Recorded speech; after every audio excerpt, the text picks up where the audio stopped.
So one of our new favorite guards is the side guard, and it seems like it's kind of like a last ditch to hold on when somebody maybe passes your Z guard or passes any of your other guards, but it's pretty effective and we've been enjoying playing with it. And one of the most effective things you can do with it is just stand up.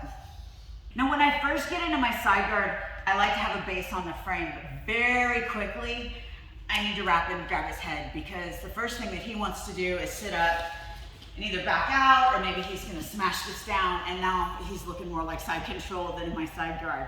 So what I want here is I want an active foot on his back, very much like when we're in a high Z guard. I want his head pulling in, and this foot is kind of wrapped on his hip, and I've got pressure into his hip.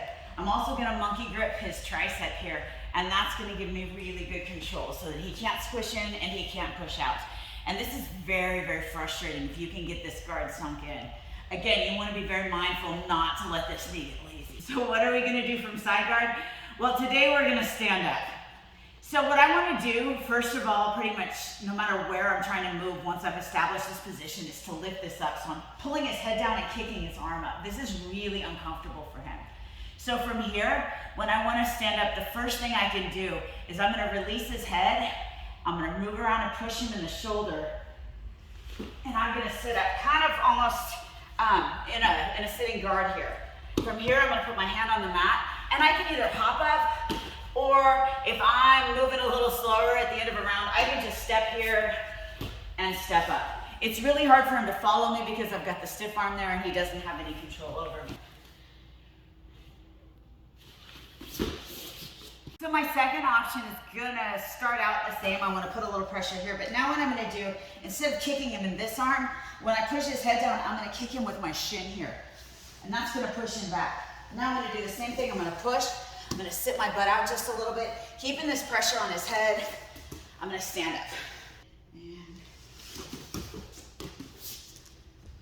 And another option I have here is to reach over and get his wrist control. So once again, I need to create this kazushi. I'm gonna reach over, pin this wrist now. Now I'm gonna create space with my legs. And same thing, can you follow me up, Bendy? No. I can move out nice and slowly now, and I come up with wrist control, which is really awesome. Now, if he starts grip fighting with me and really wants to pull back, I've got another couple of options. So if he pulls this in and starts grip fighting here, I can just take my foot to his chest. I'm gonna kick him, I wanna kick him over this angle. I don't wanna try to kick him over his feet. He's really strong there. But I can come up and be back on top, and now I'm looking to pass guard. All right, so my other option here is to start to play with the grip fight on this hand. When he tries to pull my arm off, I've got this now.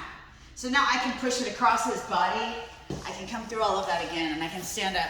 And once again, I've got wrist control as we come into standing. Now, when you get to standing, it's really hard to control what's gonna happen and how the distance is gonna work out. So we have a whole playlist on how to continue your knee bar attacks when you get to standing.